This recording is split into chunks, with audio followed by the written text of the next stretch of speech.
की सदगुरुबंदी छोड़ कबीर साहिब की सभी संतों की सभी भक्तों की बोलिए परमपिता परमात्मा की सदगुरुबंदी छोड़ कबीर साहिब की बोलिए सदगुरुबंदी साहिब की बोलिए सदगुरुबंदी साहिब की बोलिए सदगुरुबंदी साहिब की बोलिए सदगुरुबंदी साहिब की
बोलिए बाबा का ये वाला हुआ 19 है दोनों हाथों के दोनों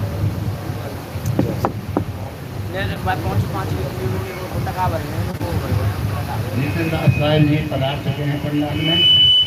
शांति बनाए रखें कृपया। स्थानीय भगत जी रिकॉर्ड कर ली स्थानीय भगत जी आए नेट तो कोई स्थानीय भगत जी गुरु महिमा सुना है।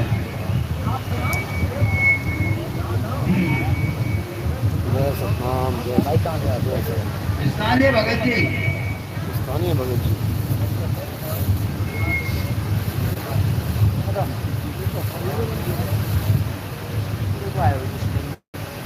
ये तो सस्ता था मंगा लेना जो हेलो हेलो किसी और का है हेलो मेरा वाला बोलिए गुरु गोविंद की जय। साहिब कबीर साहब की जय। सतगुरु की जय। आज के आनंद की जय। सभी सत्संग प्रेमियों से ग्रामवासियों से करबंद निवेदन है कि हमारे सतगुरु आपके ग्राम नगला मोहन में आ चुके हैं, गद्दी पर पधार चुके हैं। सभी आने का कष्ट करें, अपने ग्राम नगला मोहन अपने सत्संग की अपने गुरुओं की महिमा को बढ़ाएं, आकर के सत्संग का आनंद पाएं, सत्संग की महिमा को जाने पहचाने। मेरे प्रेमियों, मेरे भक्तजनों, मेरे सत्संग प्रेमियों, सभी माता बहनों से करबंद निवेदन है कि जल्दी से जल्दी आकर के अपने गुरुओं के दर्शन पाएं और आकर के अपना जीवन सफल बनाए। धन्यवाद। जल्दी से जल्दी आए। हमारे गुरुदेव गद्दी पर पधार चुके हैं, सदगुरु हमारे गद्दी पर पधार चुके हैं। तो आइए देखिए, आपका बच्चा हूँ, गुरुओं के आदेश से एक शब्द बोलना चाहता हूँ, गद्दी के लिए छोड़ना चाहता हूँ। आप सबके चरण कमलों में नमन करते हुए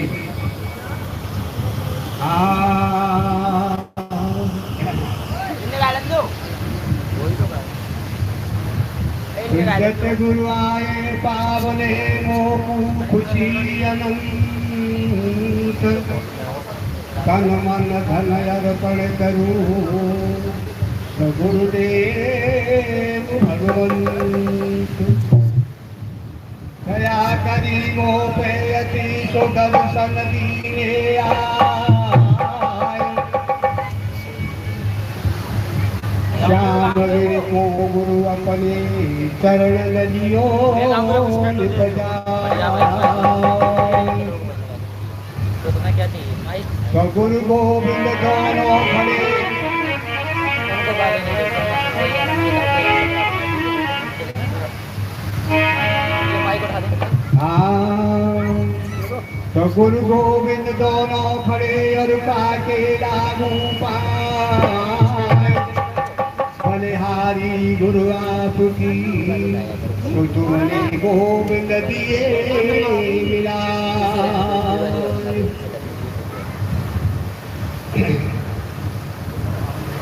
तो गुरु को करूं दंडवत कोटि कोटि प्रणाम। कीर्तन जाने भ्रंग कोट गुरु कर ले आप समान। गुरु समान दाता नहीं याचक शीश समान। तीन लोक की संपदा सो गुरु दीनी दान। ये किसका लगा? गुरु चंदन हवनी बड़ी गुरु सागर हम कीच। जहाँ जहाँ गुरु के चरण है वही हमारो शीश। साहेब बंदगी सतनाम साहेब बंदगी सतनाम साहेब बंदगी आपके चरण कमलों का दास आपकी शरण है गुरुदेव शरण है। कृपा करना मेरे गुरुदेव अपने दास पर गलती के लिए क्षमा चाहता है आपका दास मेरे गुरुदेव शरण है आपकी शरण मेरे गुरु। बोलिए गुरु गोविंद की जय। आज के आनंद की जय। मेरे गुरुदेव की जय। मेरे साहेब की जय। परम पिता मेरे सतगुरु की जय। जय हो।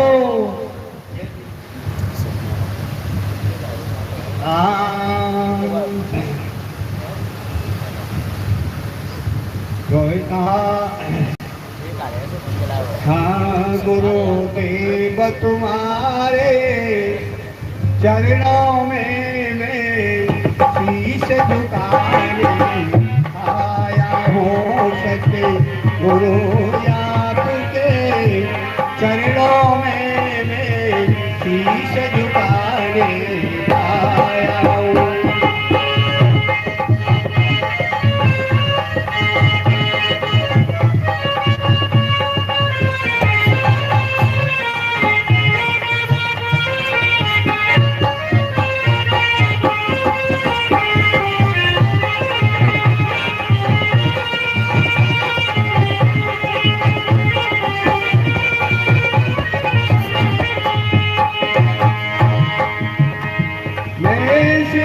झुकाने आया हूँ मैं दर्शन करने आया हूँ मैं शीश झुकाने आया हूँ मैं दर्शन करने आया हूँ हे प्रभु तुम्हारे चरणों में मैं शीश झुकाने आया हूँ। सत्य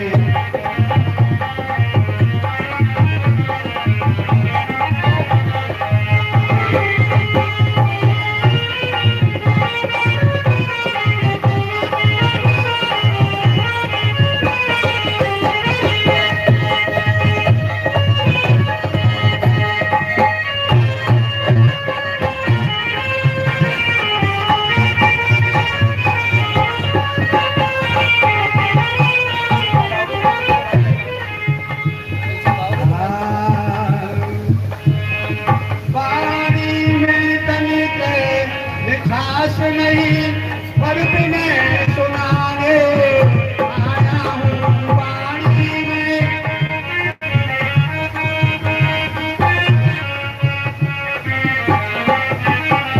हे गुरु तुम्हारे चरणों में मैं शीश झुकाने आया हूँ।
शीश झुकाने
तुमसे लेकर क्या भेंट धरूं हे प्रभु आपके चरणों में मैं तुमसे लेकर क्या भेंट धरूं हे सद्गुरु आपके चरणों में मैं एक कहूँ तो मैं गाता हो पंथ बता दे आया हूँ मैं एक कहूँ तो मैं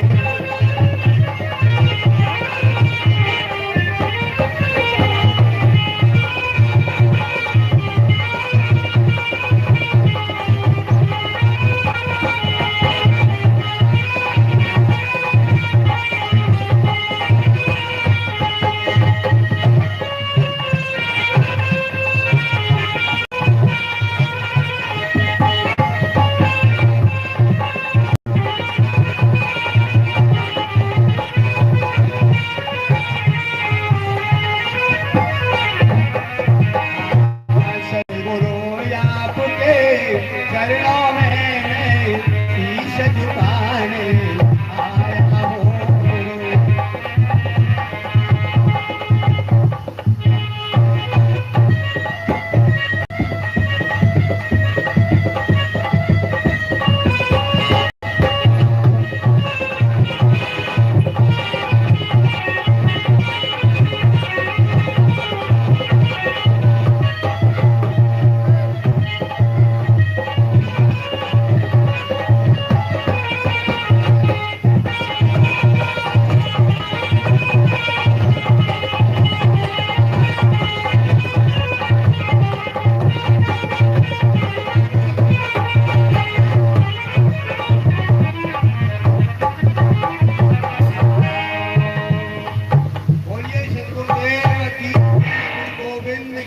जय आज के आनंद की जय।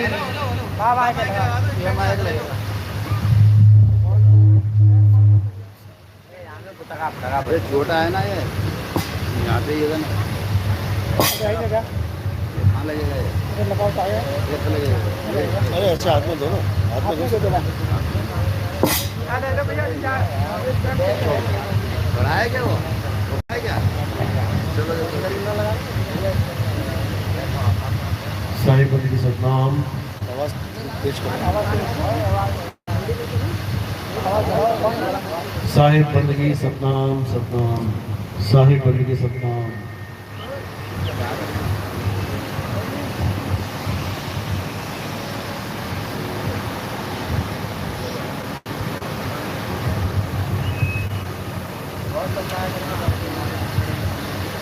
साहिब बंदगी सतनाम।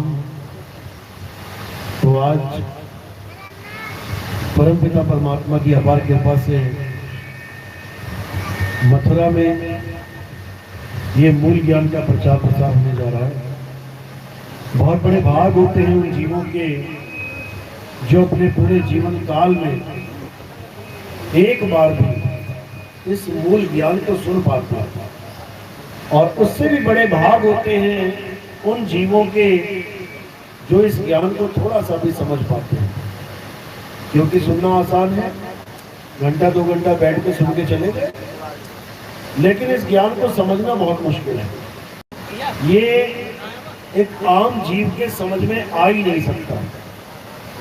इस ज्ञान को समझने के लिए बहुत ज़्यादा विवेक की जरूरत पड़ती है। आपकी विवेक शक्ति अगर अच्छी है तब तो आपको समझ में आएगा मैं क्या बता रहा हूँ, और अगर विवेक शक्ति नहीं है तो इसमें से एक भी लाइन समझने वाली आपके समझ में आने वाली नहीं है। तो मालिक से अरदास करेंगे कि जहाँ तक ये आवाज़ जा रही है, जो भी इस आवाज़ को सुन रहा है, जो भी इस ज्ञान को आज सुन रहा है, उन सबको मालिक विवेक बख्शे और वो इस ज्ञान को अच्छे से समझ पाए, जिसे मूल ज्ञान कहते हैं। मूल ज्ञान और पवित्र ज्ञान 2 प्रकार का ज्ञान है संसार में। पवित्र ज्ञान वो होता है जो आपको बचपन से लेके आज तक आपके धर्म में, आपके मजहब में, आपके संप्रदाय में, आपके परिवार में, आपके खानदान में, आपके समाज में जो कुछ भी आज तक आपको बताया गया है वो सब पवित्र ज्ञान है। यानी एक जीव को पवित्र आत्मा बनाने के लिए ये ज्ञान समझाया जाता है। इसमें मंदिर, मस्जिद, गुरुद्वारे, चर्च, पूजा पाठ, हवन, यज्ञ सब कुछ आ जाता है। जो भी आपको बताया गया, पितरों की पूजा करो, देवताओं की पूजा करो, मंदिर जाओ, जल चढ़ाओ, भोग लगाओ, आरतियां गाओ, कुछ भी करो, ये सब पवित्र ज्ञान कहलाता है। और जो मूल ज्ञान है वो बिल्कुल अलग चीज है। आज उसी मूल ज्ञान को अच्छे से समझने की कोशिश करेंगे ताकि हम सब विवेकी हो सकें और हम अपने असली मकसद को प्राप्त कर सकें, असली मंजिल को प्राप्त कर सकें। तो आज का सत्संग शुरू करने से पहले परमपिता परमात्मा के नाम पे जयकारा लगाएंगे और फिर सत्संग शुरू करेंगे। बोलिए परमपिता परमात्मा की, सदगुरु बंदी छोड़ कबीर साहेब की, सदगुरु मदनपति साहेब की, दीवान जौहरपति साहेब की, सदगुरु राम सेवक साहेब की, सदगुरु विराटपति साहेब की, कल्याणपुर धाम की, सभी संतों की, पंडाल में आए सभी भक्तों की, इनके माता पिता, इनके गुरुदेव की, इनके बाल गोपाल की, इस गांव नगर बस्ती की, आज के आनंद की, सकल हंस को बंदगी, साहेब बंदगी सतनाम। थोड़ी सीटी ठीक करो, सीटी मार रहा, सीटी करो। तो आज उस मूल ज्ञान को समझाया जाएगा जिसको बड़े बड़े ऋषि मुनि, पीर, पैगंबर, औलिया नहीं समझ पाते, जो किसी की बुद्धि में जा ही नहीं सकता, जो किसी को समझ आ ही नहीं सकता। जब तक परमात्मा की कृपा ना हो जाए तब तक ये ज्ञान किसी के समझ में आने वाला नहीं है। तो क्या है मूल ज्ञान, इसको अच्छे से समझना है। धर्मदास जी को कबीर साहब ने आज से 600 साल पहले क्या बोला कि धर्मदास मेरी लाख दुहाई, ये मूल ज्ञान बाहर ना जाई, गुरमुख को तुम देव बताई, कपटी से तुम राग छुपाई। मूल ज्ञान बाहर जो पढ़ी, तो पिछली पीढ़ी हंस न तरही। मूल ज्ञान तब लग छुपाई, जब लग द्वादश पंथ ना मिट जाए। यानी कबीर साहब ने धर्मदास जी को बोला कि मूल ज्ञान को छुपा के रखना है। कोई बिरला हो, लगे कि हाँ सच में भक्ति करना चाहता है, तब तो उसको गुप्त में जाके नाम दीक्षा दे दो, लेकिन इसको ओपन नहीं करना है। तो ओपन क्या करना है? अगर गुरु को ज्ञान देने से ही रोक दिया गया तो गुरु बताएगा क्या संगत में? ओपन क्या करना है? पवित्र ज्ञान तुम जग में भाखो और मूल ज्ञान गुप्त कर राखो। अब ये पवित्र ज्ञान क्या है? कबीर पंथ में पवित्र ज्ञान और मूल ज्ञान में भेद क्या है? जो गुरु तुम्हें आरती चौका करवा रहा है, पान के पत्ते लाओ, नारियल लाओ, इलायची लाओ, लौंग लाओ, किशमिश लाओ, फल लाओ, फ्रूट लाओ, उसके बाद पूरा चौका बना के उसमें पंडित जी की तरह बैठ के लंबी टोपी रख के उसके बाद दे तेरी को मंत्र उच्चारण कर रहा है, वो सब पवित्र ज्ञान है। पवित्र ज्ञान तुम जग में भाखो। ये आरती चौका, ये सारा खेल आडंबर का जो भी चल रहा है, कहते इसको चला दो, कोई बात नहीं। पवित्र ज्ञान तुम जग में भाखो और मूल ज्ञान गुप्त कर राखो। जो असली ज्ञान है उसको गुप्त रखना। कब तक गुप्त रखेंगे उसको? कहते मूल ज्ञान तब लग छुपाई और जब लग द्वादश पंथ न मिट जाएगा। कहते हम उसे तब तक छुपा के रखेंगे जब तक 12वें पंथ का नाश नहीं हो जाता, तब तक ये मूल ज्ञान उजागर नहीं किया जाएगा। अब वो समय आ गया है जब 12वें पंथ का नाश हो गया, यानी उसके अज्ञान की परतें खुल गई, उसके सारे अज्ञान को एक्सपोज कर दिया गया। अब ये मूल ज्ञान खुल गया। अब इस मूल ज्ञान को पूरे विश्व में उजागर होने से कोई नहीं रोक सकता। जैसे सूर्य अगर एक बार आ जाए अंधेरे के बाद, रात के बाद, तो बढ़ता ही जाता है, फिर उसको रोक नहीं सकता कोई। कि कोई सोचे कि अभी तो लालिमा है, दोबारा से काला हो जाएगा। आसमान काला होने वाला नहीं है, लालिमा है यानी शुरुआत हो गई है, अब ये बढ़ता ही जाएगा। इसी प्रकार जो नितिन दास ने ये मूल ज्ञान खोल दिया है, अब कोई सोचे कि बैक गियर लग जाएगा, अब बैक गियर लगने वाला नहीं है, अब ये बढ़ता ही जाएगा। और केवल भारत में नहीं, ये पूरे विश्व में फैलेगा। इसी का जिक्र हर ग्रंथ में किया गया है। हिंदुओं के ग्रंथ में, मुसलमानों के ग्रंथ में, सिखों के ग्रंथ में, ईसाइयों के ग्रंथ में, यहूदियों के ग्रंथ में, बौद्धिस्टों के ग्रंथ में, हर ग्रंथ में इस समय का आगाज बता चुके हैं वो लोग कि एक ऐसा समय आएगा जब पूरे संसार में हाहाकार मचा होगा। धर्म के नाम पे लोग लड़ रहे होंगे, बाप को बेटे का भी विश्वास नहीं होगा, बहन को भाई का विश्वास नहीं होगा, माँ को बेटे का विश्वास नहीं होगा, ऐसा अत्याचार चल रहा होगा।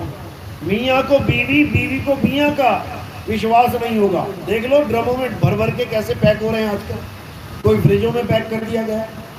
ऐसी हाहाकार, ऐसी हालत खराब हो रही होगी, उस वक्त एक ज्ञान ऐसा उजागर होगा। और कहां से उजागर होगा, कौन से देश से उजागर होगा, ये भी बता रखा है। मुसलमानों की हदीसों में बताया गया है कि मोहम्मद साहब अरब देश में खड़े खड़े हिंदुस्तान की तरफ मुंह करके देखते थे। हिंदुस्तान की दिशा में यानी पूरब की दिशा की ओर, मशरक बोलते हैं पूरब दिशा को, कहते हैं मशरक की तरफ मुंह करके खड़े होते थे, घंटों घंटों खड़े रहते थे। उनसे जब पूछा जाता था कि साहेब आप उधर को मुंह करके खड़े हो पूरब दिशा में, वहां ऐसा क्या है, तो वो क्या बोलते थे कि मुझे हिंदुस्तान से एक खुशबू आती महसूस होती है, मुझे खुशबू आती है उस तरफ से। कौन सी खुशबू? कहते अमन की खुशबू। जब हाहाकार मच रहा होगा तब हिंदुस्तान से एक गजवा, जिसको कहते हैं ना गजवाए हिंद, कहते एक ऐसा आंदोलन चलेगा हिंदुस्तान की धरती से जो सारे संसार को एक कर देगा। ये हदीसों में इसका जिक्र है। और उसमें क्या बोला कि इमाम मेहदी आएंगे और वही ज्ञान पूरे विश्व में खोल देंगे। ईसाइयों में बोला कि ईसा मसीह जो चले गए हैं, संसार की नजर में मर गए हैं, वो मरे नहीं हैं, वो वापिस आएंगे और पूरे संसार को ईसाई बना देंगे।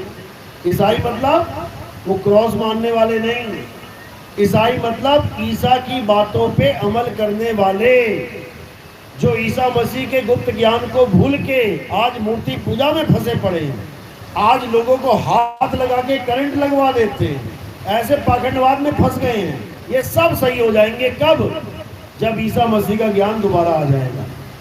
यही गुरु ग्रंथ साहब में बताया गया कि एक ऐसा समय आएगा, कहते हैं 8 जान 97 और भी उठसी मर्द का चेला, यानी एक ऐसा मर्द का चेला आएगा जो पूरे संसार को दोबारा से एक करने का ज्ञान दे देगा।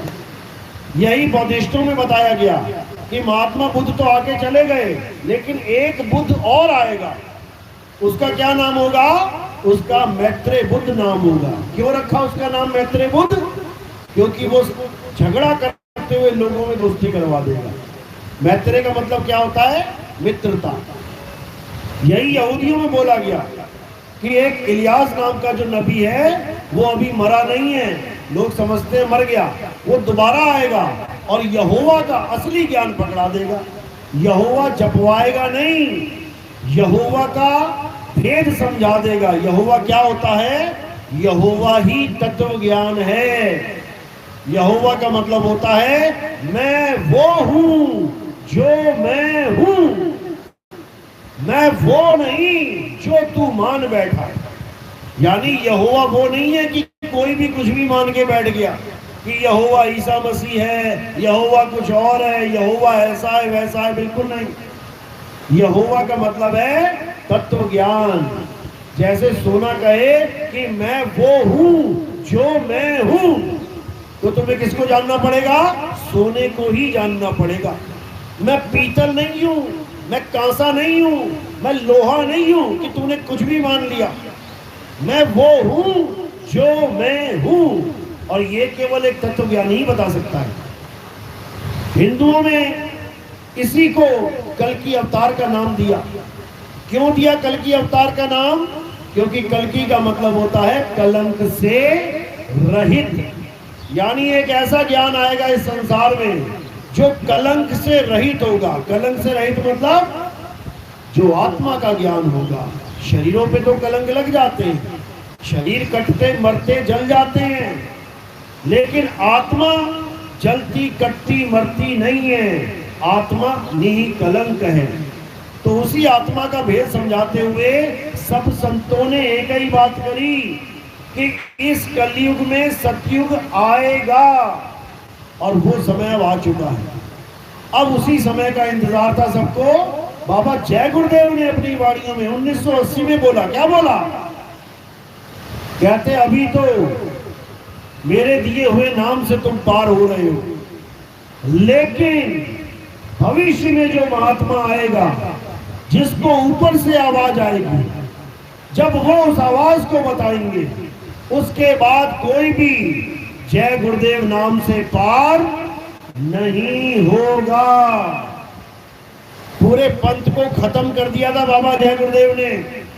1980 में ही मोहर लगा दी कि जो ज्ञान मैं दे रहा हूं, ये ज्ञान उसके बाद काम नहीं आएगा। किसके बाद? जब वो असली ज्ञान दुनिया में आ जाएगा। अभी तो खूब ले लो, क्योंकि वो ज्ञान भी पवित्र ज्ञान में ही आता है। बाबा जय गुरुदेव सारी उम्र हमें पवित्र ज्ञान देके चले गए और मूल ज्ञान का इशारा भी कर गए। बाबा जय गुरुदेव ने जो आवाज की जिक्र किया कि जो आने वाला महात्मा होगा उसे ऊपर से आवाज आएगी, और बाबा जय गुरुदेव सारी उम्र कहां से आवाज सुनाते रहे? अंदर से। बाबा जय गुरुदेव की जो दीक्षा थी उसमें कितनी आवाजों का भेद था? 5 आवाजों का। और बाबा जय गुरुदेव जिसकी महिमा गा के चले गए, वो कितनी आवाजें थी? 1 आवाज। 1 आवाज का खेल है सारा। वो 1 आवाज ही परमात्मा है, और वो 1 आवाज हम सबके घटों में विराजमान है। एक भी ऐसा घट नहीं है जहां पे वो आवाज नहीं है। उसी को अखंड नाद, उसी को अखंड राम, उसी को अखंड परमात्मा बोला जाता है। उसी को शब्द धुन, उसी को शब्द नाद, उसी को शब्द गुरु कहा जाता है। ये 5 नहीं है, ये 1 है। इसी को नानक साहब ने कहा, तेरा एक नाम तारे संसार, कि हे परमात्मा तेरा एक नाम पूरे संसार को तार सकता है। और बाबा जय गुरुदेव कितने नाम देते थे? 5। बस यही समझना है, ये उनकी मजबूरी थी, कोई तुम्हारा बुरा नहीं चाहते थे वो। अगर 12वीं का टीचर तुम्हें पढ़ा रहा है और 13वीं का ज्ञान नहीं दे रहा है, उसकी मजबूरी है। क्या मजबूरी है उसकी? क्योंकि उसे अपॉइंटी 12वीं तक पढ़ाने के लिए किया गया है। वो तुम्हें कॉलेज का ज्ञान कैसे दे देगा? पहली क्लास का टीचर पहली पढ़ाता है, दूसरी क्लास का टीचर दूसरी पढ़ाता है, इसका मतलब ये नहीं कि आगे का ज्ञान नहीं जानता हूँ। बाबा जय गुरुदेव अगर कुछ बोल रहे हैं वो समझदार हैं, लेकिन उनको चुना नहीं गया वो ज्ञान खोलने के लिए, उनको केवल पवित्र ज्ञान तक ही सीमित रखा गया। तो उन्होंने अपना फर्ज बखूबी निभाया। उन्होंने तो कई सत्संगों में ये बोल दिया कि बच्चा अभी तक तो मैंने सत्संग किया ही नहीं है। बताओ कौन कौन जय गुरुदेव वाले यहाँ पे हाथ खड़ा करो। बोला कि नहीं बोला? बोलते चले गए वो, लेकिन लोग समझ ही नहीं पाए कि बाबा जी बोल क्या रहे। अगर बाबा जी ने आज तक सत्संग किया ही नहीं तो ये लाखों करोड़ों की भीड़ क्या सुन रही थी आज तक? ये पवित्र ज्ञान था मेरे भाई। मूल ज्ञान तो अब सुनाई देगा, हर घर में सुनाई देगा, हर राज्य में सुनाई देगा, देश विदेश में सुनाई देगा, क्योंकि अब उसका समय आ गया है। जो बाबा जय गुरुदेव कहते थे कि एक ऐसा पंथ चलेगा जिसका एक नाम, एक भाषा, एक झंडा होगा। और खुद कितने नाम देते रहे? 5। एक भी चेले ने नहीं पूछा कि बाबा आप तो एक नाम की बात कर रहे हो और दे 5 रहे हो। यही वो गुप्त भेद है जो बाबा जय गुरुदेव ने शाकाहारी सदाचारी मासिक पत्रिका में खोल के समझा रखा है। जिसको चाहिए हो वो संपर्क कर सकता है। यहाँ बैठे हुए बाबा जय गुरुदेव के शिष्य, टाटधारी, झंडाधारी। तो कहने का यही मतलब है कि परमात्मा एक तो उसका नाम भी एक है। उसी एक नाम को जानना है, उसी से सारा संसार तर जाएगा। लेकिन उस एक नाम को तो जाना नहीं, और 52 अक्षरों को जोड़ जोड़ के दुनिया भर के नाम बना के बैठ गया ये इंसान। यही कबीर साहब बार बार समझा रहे हैं। अरे 52 अक्षर जोड़े आन, सकियाना अक्षर एक पहचान। क्या करना था?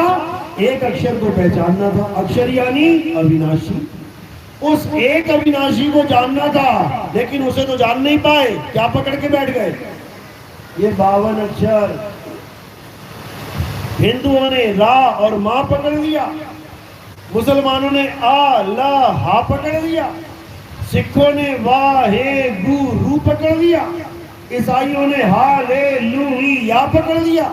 सब अक्षरों को पकड़ के बैठ गए, लेकिन कोई उस तत्व को नहीं जान पाया जिस तत्व के ये सारे नाम थे।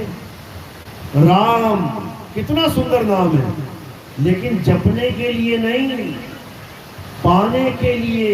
उस राम को पाओ। राम का मतलब क्या होता है? जो सब में रम रहा है। वाणी सब गाते हैं, तुझ में राम, मुझ में राम, अरे सब में राम समाया, और सबसे कर लो प्रेम जगत में कोई नहीं पराया। तुझ में भी राम, मुझ में भी राम, लेकिन उस राम को जानते नहीं है। इसीलिए जब पूजा की बारी आती है तो राम मंदिर को चले जाते हैं। अब तेरा और मेरा राम कहां चला गया? इसको समझो। जो तुझ में और मुझ में राम बसा है वो जिंदा राम है, और जो मूर्ति वाला राम है वो जिंदा राम नहीं है। नहीं तो कुछ खा के दिखाए। क्या पहचान होती है जिंदा आदमी की? क्या पहचान होती है जिंदा व्यक्ति की? खाता है, पीता है, सांस लेता है, सांस छोड़ता है, हिलता है, डुलता है, गाता है, बजाता है।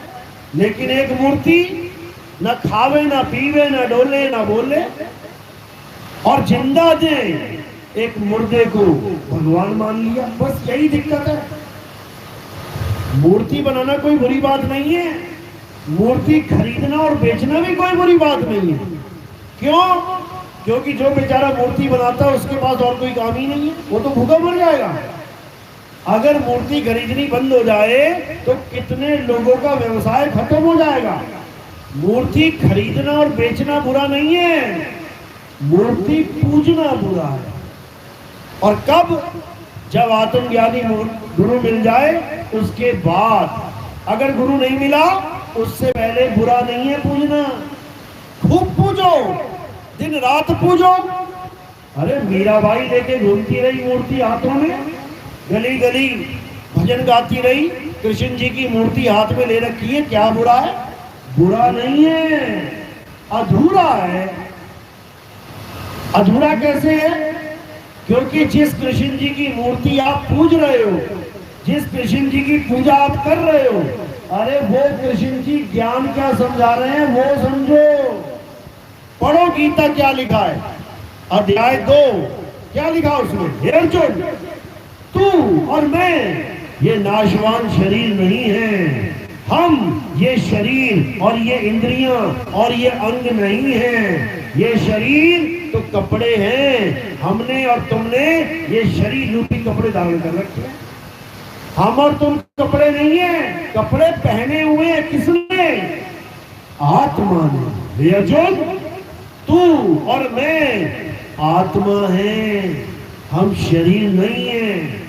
शरीर तो नाशवान है, कट जाएंगे, मर जाएंगे, गल जाएंगे, सड़ जाएंगे, जल जाएंगे। लेकिन आत्मा ना मरेगी, ना कटेगी, ना गलेगी, ना सड़ेगी। इस आत्मा को कोई कुछ नहीं बिगाड़ सकता।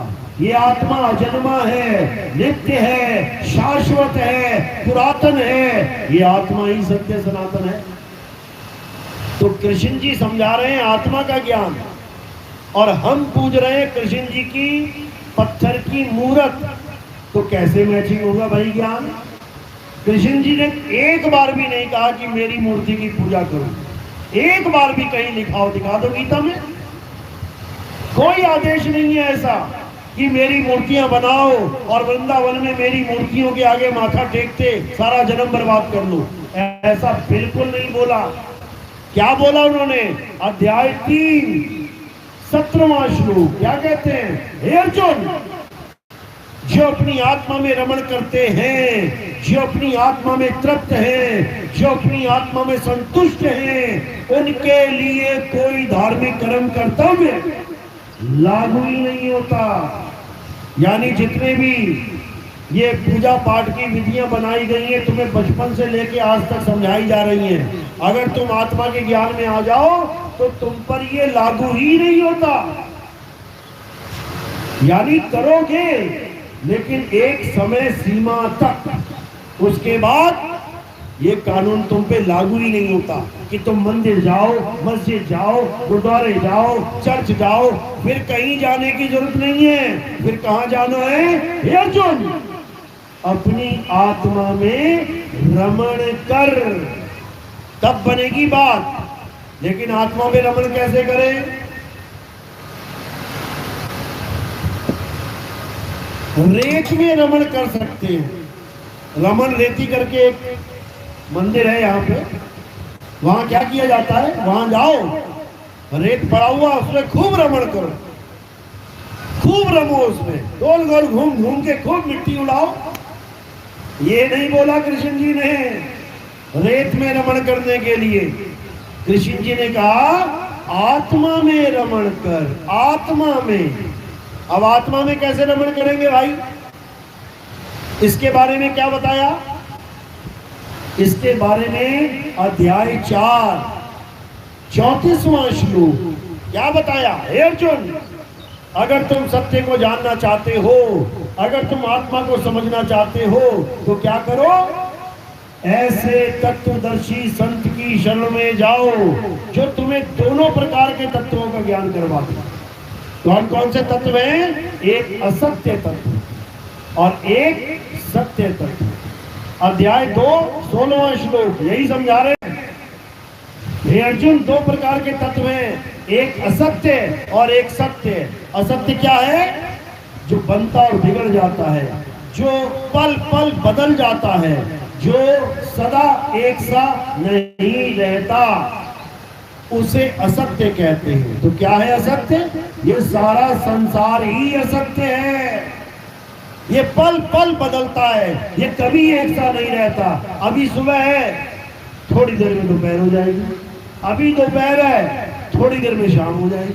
अभी शाम है, थोड़ी देर में रात हो जाएगी। और अभी रात है तो कुछ चंद घंटों में सुबह हो जाएगी। और उसी दिन के साथ हर चीज बदल रही है, हर चीज।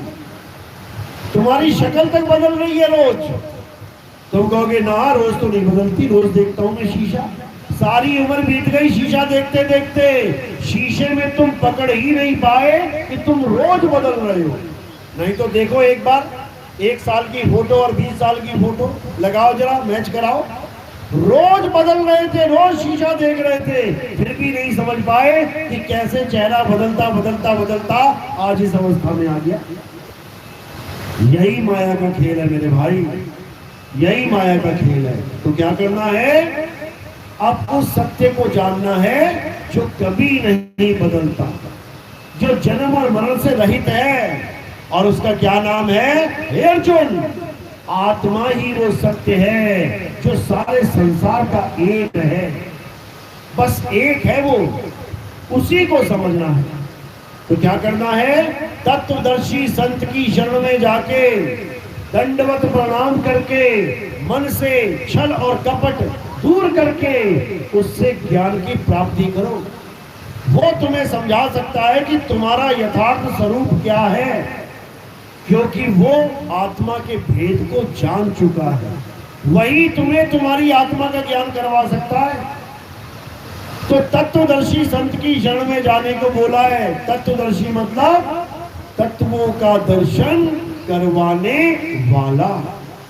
जपी तपी सन्यासी के पास नहीं बोला कि ओम कलियम हरियम शरियम सोहम सत्यम जपवा रहा है, कि ज्योत निरंजन ओंकार रारंकार सोहम जपवा रहा है, कि सतपुरुष अकाल मूरत शब्द स्वरूपी नाम जपवा रहा है, कि और कोई दुनिया भर के नाम जपवा रहा है। ये सब जपी है, जपी। और तपी कौन होता है? जो तपस्या करवा रहा है। एक टाइम पे खड़ा हो जा, 2 साल तक खड़ा रहे। एक हाथ ऊपर कर ले, 20 साल तक करे रहे। पेड़ पे लटक जा, 1 महीना लटका रहे। जमीन में गड़ जा, केवल गर्दन बाहर रहेगी, पैर पड़ा रहे महीना महीना। ये सब क्या है? ये तपस्या है। ये अपने शरीर को कष्ट देना है। तो कृष्ण जी ने इन जपी तपी सन्यासी के पास जाने को नहीं बोला कि तुम परमात्मा की प्राप्ति के लिए वृंदावन जा रहे हो नाम लेने। अरे नाम जपने को नहीं बोला, आत्मा में रमण कैसे करना है ये जानने को बोला है। आत्म तत्व को कैसे जानना है ये जानने को बोला है। और इसी को कबीर साहब ने भी समझाया। कहते जल में नीन प्यासी, मोहे देखत आवे हासी, आत्म ज्ञान बिना नर भटके, कभी काबा कभी काशी। यानी जो तुम परमात्मा के लिए भटक रहे हो, कभी काबा कभी काशी, कभी कहीं कभी कहीं, ये सब क्यों हो रहा है? क्योंकि तुम्हें यही नहीं पता परमात्मा है कहाँ। तुम घर से बाहर निकलते हो कोई चीज ढूंढने, तो तुम्हें पता होता है कौन सी दुकान में जाना है। किताबें लेने के लिए किताबों की दुकान पहुंच जाते हो, कपड़े लेने के लिए कपड़े की दुकान चले जाते हो, कोई साग सब्जी लेनी है तो साग सब्जी की दुकान पे चले जाते हो। यानी तुम्हें लक्ष्य पता होता है कि मैंने जाना कहाँ है। लेकिन जब बात आती है परमात्मा की, तो तुम्हें पता ही नहीं होता कि जाना कहाँ है। कोई मंदिर भाग रहा है, कोई मस्जिद भाग रहा है, कोई गुरुद्वारे भाग रहा है, कोई चर्च भाग रहा है, कोई जंगलों में भाग रहा है, कोई नदियों में भाग रहा है, कोई पहाड़ों में भाग रहा है, कोई कहीं भाग रहा है। इसीलिए भाग रहा है क्योंकि उसको पता ही नहीं परमात्मा कहाँ है।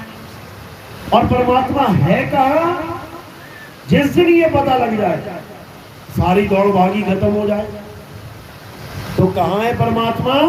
कबीर साहब समझा रहे हैं, ज्यों तिल माही है और ज्यों चकमक में आग, तेरा साईं तुझ में है, जाग सके तो जाग। केवल हम सोए हुए हैं, इस सोए हुए जीव को जगाना है।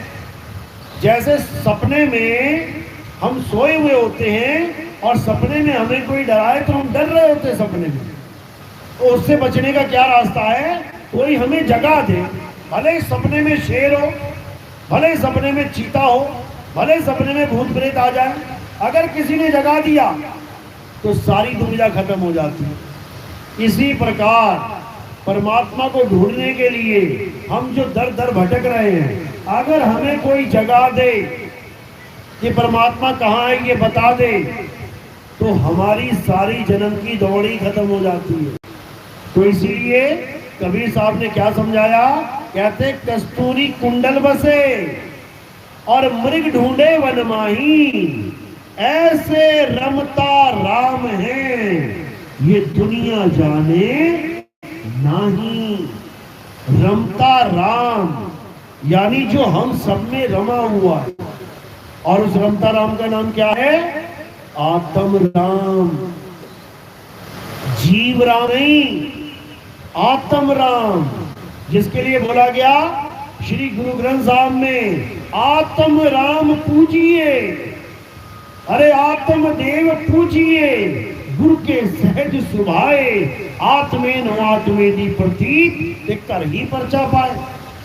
आत्मे नो आत्मे दी प्रतीत, कौन सी आत्मा को? जीवात्मा को।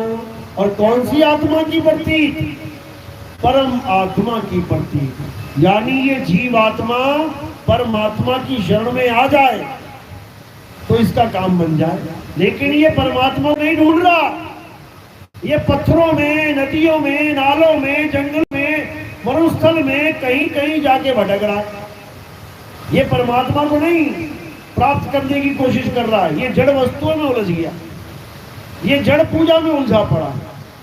तो साहिब कहते हैं जड़ चेतन का करे निवेड़ा और कहे कबीर सो हंस है मेरा। जो जड़ और चेतन में भेद समझ ले, जड़ मतलब जो खाए ना पीवे ना बोले ना डोले ना सांस लेवे ना चले ना फिरे, और चेतन ये देखो खा रहा है पी रहा है जल रहा है सब कुछ कर रहा है। तो जहां चेतन है वही परमात्मा मिलेगा, जहां जीव है वही परमात्मा मिलेगा। नर नारी और कीट पतंगा अरे सार शब्द सभी के संगा, इस जीवात्मा के साथ ही परमात्मा है। लेकिन इसका भेद ना जानने के कारण ये जीवात्मा भटक रहा है। अब ये जीवात्मा कहाँ रहता है पहले ये समझ लो। इस काया के अंदर जीवात्मा रहता है, इसीलिए काया जीवित है। जीव इतः यानी जीव है, इसीलिए जीवित है। और काया में से जीव निकल गया तो ये काया क्या हो गई? निर्जीव, यानी अब जीव नहीं है इसमें। तो इस काया में जीव है और जीव नहीं है, लेकिन इस काया में परमात्मा ना था, ना है और ना होगा। परमात्मा और जीव में क्या फर्क है? जीव काया में रहता है और परमात्मा काया से परे रहता है। ये दोनों में फर्क है। लेकिन इस भेद को ना जानने के कारण सारे गुरुओं ने क्या बता दिया अपने चेलों को कि परमात्मा तुम्हारे शरीर में रहता है, तभी तो चल रहे हो। अरे वो जीव है जिसकी वजह से चल रहे हो, और ये जीव भी अमर है, मरता नहीं है। वाणियों में गा रहे हैं, जीव सोई जो जुग जुग जीवे, उत्पत परलय माही, देह धरे भर में 84, निर्भय कबहू नहीं। तो देह धरे यानी देह को धारण करता है कौन? जीव। ये जीव धारण करता है देह को, यानी इस देह के अंदर कौन है? जीव। परमात्मा देह धारण नहीं करता, परमात्मा विदेह है, विदेह। जिसके लिए धर्मदास जी ने बोला कि आओ साहेब भोजन कर लो, तो कबीर साहब क्या कहते, हम विदे हैं, हम ये भोजन नहीं करते। तो धर्मदास कहता दीखे देही और कहो विदेही, ऐसे कैसे? तो कहते हैं केवल तुझे समझाने के लिए हम ये देह धारण करके आए हैं, हम देह नहीं है, हमें देह मत समझ लेना। तो इसी प्रकार जो देह धारण कर रहा है वो अलग है और जो विदेही है वो अलग है। उसके बारे में गीता में अध्याय 2 24वां श्लोक यही समझा रही है गीता। एक है जो शरीर को धारण करता है, वो है जीवात्मा, और धारण करके क्या करता है, चलता है। देखो आप लोग कहां कहां से चल के आए हो, कोई यूपी से, कोई पंजाब से, कोई हरियाणा से, कोई कहीं से, सब चलते हुए आए हो यहाँ पे। तो तुम कौन सी आत्मा हो, जीवात्मा जो चलती है। और पाना किसको है, परमात्मा जो अचल है। अध्याय 2 24वां श्लोक, हे अर्जुन ये आत्मा अछेद्य है, अशोष्य है, अदाह है, अचल है, सदा स्थिर रहने वाली है, ये कभी नहीं चलती। ये ऐसा नहीं है कि आज मथुरा है तो कल वृंदावन चली गई, तो कल आगरा चली गई, परसों दिल्ली चली गई। ये अचल है।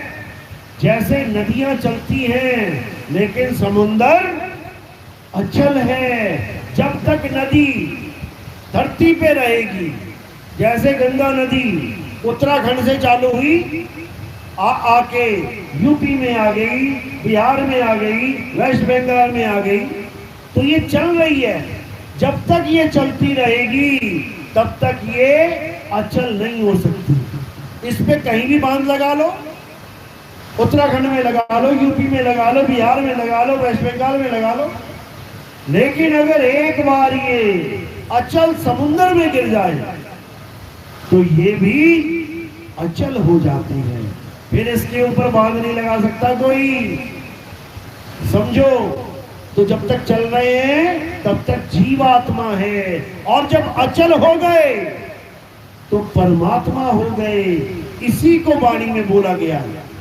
गरीबदास जी महाराज समझाते हैं, अरे कोटि तो ब्रह्मा भय और कोटि भय ईश, साहिब तेरी बंदगी से ये जीव हुए जगदीश।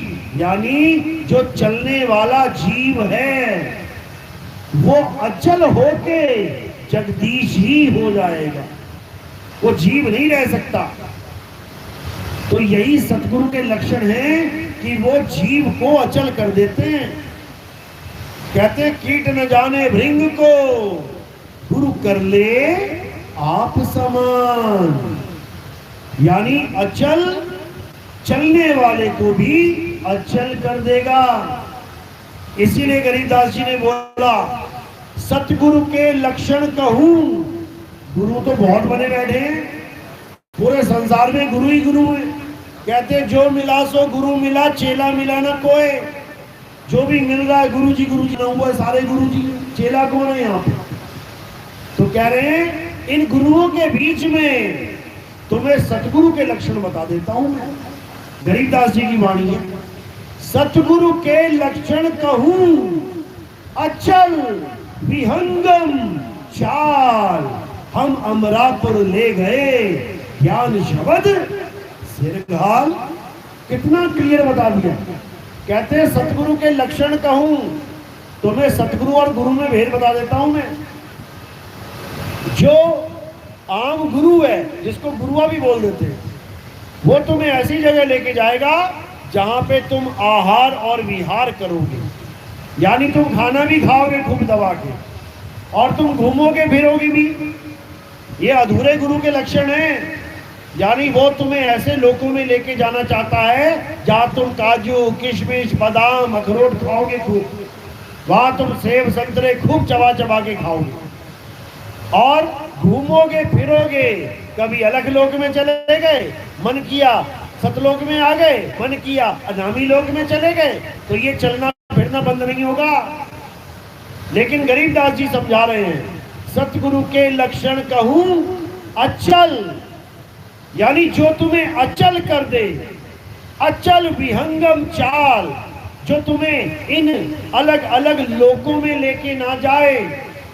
कि कोई कह रहा है कि पहले गणेश जी के लोक में लेके जाऊंगा, वहां तेरी कमाई उस गणेश जी को दूंगा, फिर ब्रह्मा के लोक में जाऊंगा, विष्णु जी के लोक में जाऊंगा, शंकर जी के लोक में जाऊंगा, तेरी कमाई हुई तेरा नाम वहां दे दूंगा। ये सब बकवास है, ये सब बकवास है।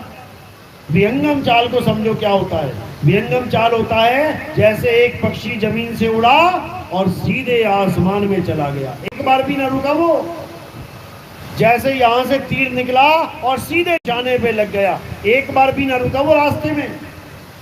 और तुम 5-7 स्टॉपेज बना के बैठे हो, काल के लोक में लेके जाऊंगा, फिर अक्षर पुरुष के लोक में लेके जाऊंगा। बताओ, अरे सीधे विहंगम चाल पकड़नी है।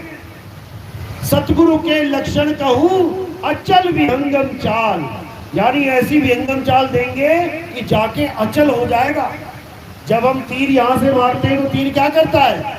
चलता हुआ जाता है, चलता है कि नहीं? और जब निशाने में लग जाता है फिर भी चलता है क्या? फिर क्या हो जाता है? अचल, अचल हो जाता है।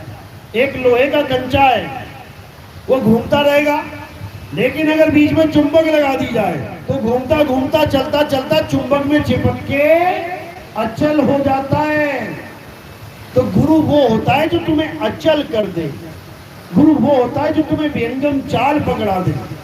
तो कबीर साहब समझा रहे हैं, शब्द विहंगम चाल हमारी, और कहे कबीर सतगुर दई ताली, खुले कपाट शब्द झनकारी, और पिंड अंड के पार सो देश हमारा है, करने नो दीदार महल में प्यारा है। वो ये समझा रहे हैं, लेकिन ये जीव समझने को तैयार ही नहीं है। तो क्या करना है? अब विहंगम चाल को समझना। विहंगम चाल यानी यहां से गए और सीधे अपने धाम में पहुंच गए, इसको कहते हैं विहंगम चाल। इसके अलावा सब झूठ है, सब अज्ञान है, माया का जाल है। तो क्या करना है? अब हमें आत्म तत्व को जानना है। आत्मा का नाम सुना है सबने? सबने सुना है ना? अपनी अपनी आत्मा लेके आए हो साथ में?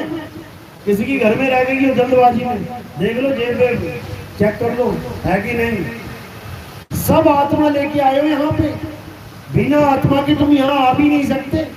24 घंटे आत्मा तुम्हारे साथ रहती है, सारी उम्र आत्मा तुम्हारे साथ रहती है, लेकिन फिर भी तुम आज तक एक बार भी आत्मा का अनुभव नहीं कर पाए। एक बार भी। तुम्हारे घर में हीटर हो तो तुम आग का अनुभव कर लोगे, गर्मी का अनुभव कर लोगे। तुम्हारे घर में फ्रिज हो तुम ठंडक का, बर्फ का अनुभव कर लोगे। तुम्हारे घर में पंखा है, हवा का अनुभव कर लोगे। लेकिन तुम्हारे पास आत्मा है, आज तक अनुभव नहीं कर पाए कि आत्मा होती कैसी है। काली है, गोरी है, लंबी है, मोटी है, छोटी है, आत्मा है तो है कैसी, ये कोई नहीं जान पाता। इसी का ज्ञान देने के लिए गुरु आते हैं और उन्हें आत्म ज्ञानी गुरु कहते हैं। मंत्र ज्ञानी नहीं, जंतर ज्ञानी नहीं, तंत्र ज्ञानी नहीं, आत्मज्ञानी। तो अब क्या करना है? जितनी पूजा पाठ करी है बहुत अच्छी बात है, अब आगे बढ़ना है। जैसे कोई बच्चा स्कूल में जाके सीखे, पहली कक्षा में, पहली क्लास, पहली बार गया, का से कबूतर, खा से खरगोश, गा से गमला, घर आके सुनाए माँ मैं पढ़ाया। माँ कहती क्या क्या पढ़ के आया? सुना?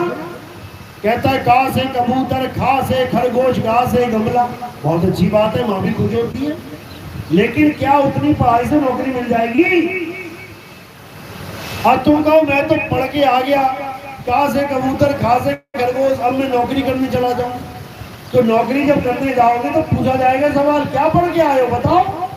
अब तुम कहोगे का से कबूतर, खा से खरगोश, गा से गमला, तो वो कहेगा दा से दरवाजा, ना से निकल, तेरे बस की बात नहीं है नौकरी करना। समझो, यानी वो ज्ञान भी अच्छा है लेकिन अधूरा है। और हमने क्या करना है जीवन में? हमने पूर्ण ज्ञान को प्राप्त करना है कि आखिर में असली ज्ञान है तो है क्या। तो मंदिर, मस्जिद, गुरुद्वारे, चर्च कोई बुरे नहीं है भाई, होने चाहिए, गांव गांव में होने चाहिए। क्योंकि अगर मंदिर, मस्जिद, गुरुद्वारे, चर्च भी ना हुए तो भारत क्या बन जाएगा? चाइना बन जाएगा। चाइना में मंदिर, मस्जिद, गुरुद्वारे नहीं है तो वहां के बच्चे क्या करते हैं? कॉकरोच देखा कॉकरोच खा गए, कीड़ा देखा कीड़ा खा गए, चूहा देखा चूहा खा गए, जो देखा वो खा गए। क्यों? क्योंकि पाप पुण्य वाला कोई चक्कर ही नहीं है। जब कोई भगवान और भगवान का भगत ही नहीं है तो पाप और पुण्य भी नहीं है।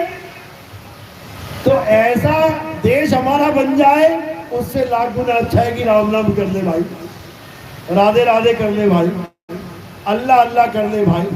लेकिन इसी में नहीं अटके रहना है, आगे बढ़ना है। कृष्ण जी कहते हैं जो आत्मा को जान लेते हैं, जो आत्म तत्व को पहचान लेते हैं, उनका जन्म सफल हो जाता है। और जो आत्मा को नहीं जान पाते वो वापस 84 में चले जाते हैं। अब कुत्ता, बिल्ली, हाथी, घोड़ा, सांप, बिच्छू, मच्छर, मक्खी, पता नहीं क्या क्या बनना पड़ेगा। और बकरे बकरे बन गए तो बड़ी डिमांड है बकरों की भाई, उल्टा लटका के खाल उधेड़ दी जाएगी। आज तो बड़े मजे में जाके ऑर्डर देते हो, 1 किलो दे दो मटन, 1 किलो दे दो चिकन, उसके बाद तुम्हारे ऊपर आलियां चलेंगी और हालत खराब हो जाएगी। इसलिए सबसे पहले तन शुद्ध करना है। इस तन के अंदर कोई भी मुर्दा ना चला जाए। मुर्दा यानी मरा हुआ बकरा, मरी हुई गाय, मरा हुआ सूअर, मरा हुआ भैंस, मरा हुआ गधा, घोड़ा, सब कुछ खा लेता है इंसान। तो ये मुर्दों के लिए कब्रिस्तान थोड़ी नहीं है कि मुर्गा मर गया चल अंदर, बकरा मर गया चल अंदर, हाथी मर गया चल अंदर, घोड़ा मर गया चल अंदर। ये कब्रिस्तान नहीं है, ये मंदिर है भगवान का। मंदिर, मंदिर, ये नाम कैसे पड़ा है? क्योंकि मन के अंदर, मन के अंदर बैठाना है उसको, इसलिए भगवान के घर का नाम रखा है मंदिर। और किसी मंदिर नहीं है, मंदिर यही है मन के अंदर। तो इसमें तो मुर्दे घुसा रखे हैं तुमने, तो भगवान क्या बैठेगा यहाँ पे? तो इसलिए पहले अपने आप को शुद्ध करो। बाबा जय गुरुदेव ने कितना अच्छा प्रचार किया देखो। शाकाहारी सदाचारी, यानी जो राक्षस बने बैठे थे, मांस भक्षण करते थे, सबको एक नंबर का उन्होंने शाकाहारी बना के रख दिया। बहुत बड़ी बात है। तो उनका भी कार्य बहुत बड़ा उद्देश्य था उनका। ऐसी बात नहीं कि छोटे मोटे गुरु थे, बिल्कुल नहीं। ऐसी ऐसी बातें बता के गए जो मैं खुद हैरान हो जाता हूँ कि ये बोल कैसे गए। क्योंकि बुलवाया गया, परमात्मा ने उनकी ड्यूटी लगा रखी थी। जीवों को इकट्ठा करो, जीवों को बताओ कि कलयुग में सतयुग आने वाला है। बताओ, कलयुग में सतयुग, कलयुग में सतयुग सबसे ज्यादा बाबा जय गुरुदेव करके गए, और कलयुग में सतयुग लाए भी नहीं चले गए। सोचो, सारे चेले जितने टाटधारी हैं, इन्होंने टाट क्यों धारण किया था? बाबा जय गुरुदेव ने कहा था कि कलयुग में सतयुग कौन लाएगा? तो टाटधारी कहते थे हम लाएंगे, हम लाएंगे। यानी बाबा जय गुरुदेव ने एक टाटधारियों की फौज बना दी थी कि कलयुग में सतयुग लेके आएंगे, और सब ये मान रहे थे कि बाबा जय गुरुदेव ही लाएंगे कलयुग में सतयुग। लेकिन बाबा जय गुरुदेव पहले ही चले गए। इसका मतलब क्या है कि उन्होंने डंका तो बजा दिया था, संकेत उन्होंने कर दिया था कि कलयुग में सतयुग आने वाला है। लेकिन आएगा कैसे, उसका भी भेद बता दिया था कि आने वाला महात्मा जिसे ऊपर से आवाज आएगी, फिर वो उसी आवाज को बताएंगे। फिर ये 5 नाम नहीं चलेगा, ये ज्योति रंजन ओंकार आरंकार सोहम सतनाम, ये सब नहीं चलेगा। अब एक नाम चलेगा, अखंड नाम चलेगा, अखंड ज्ञान चलेगा, शब्द गुरु का ज्ञान चलेगा। अब वो समय आने वाला है। तो उस समय का सारे संसार को इंतजार है। और दास भी सुबह दोपहर शाम, सुबह दोपहर शाम 2010 से बिना रुके हम प्रचार कर रहे हैं, क्योंकि हमें पता है अब रुकने का समय नहीं है। अब घर घर में उस ज्योत को जगाने का समय है। जो ज्योत जगेगी तो कलयुग में सतयुग आके रहेगा। बोलिए परमपिता परमात्मा की सदा ही जय हो। साहिब बंदगी सतनाम। तो अब आरती का समय है। आरती कैसे करेंगे? थोड़े से फूल उठा के मेरे सिर के ऊपर रख देंगे। सिर के ऊपर क्यों रखेंगे?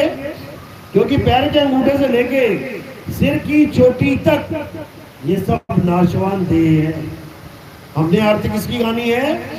हमें आरती किसकी करनी है? आत्मदेव की। तो जब हम फूलों को काया से परे समर्पित कर देते हैं तो ये आत्मदेव के चरणों में समर्पित हो जाते हैं। तो फूल सिर पे रखने हैं और प्रचार प्रसार में कोई योगदान करना चाहेगा तो वो चरणों में रखना है। उस सेवा से हम क्या करते हैं? हमारा प्रोग्राम टीवी चैनल में भी आता है।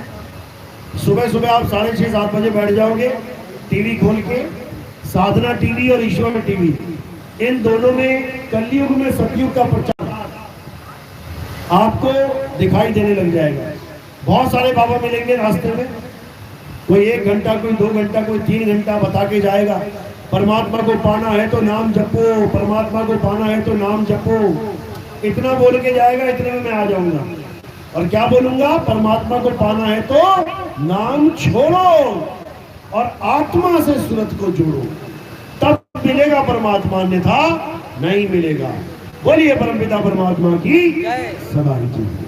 साहिब बंदगी सतनाम। लो आरती लगाओ। उसको बंद कर देंगे।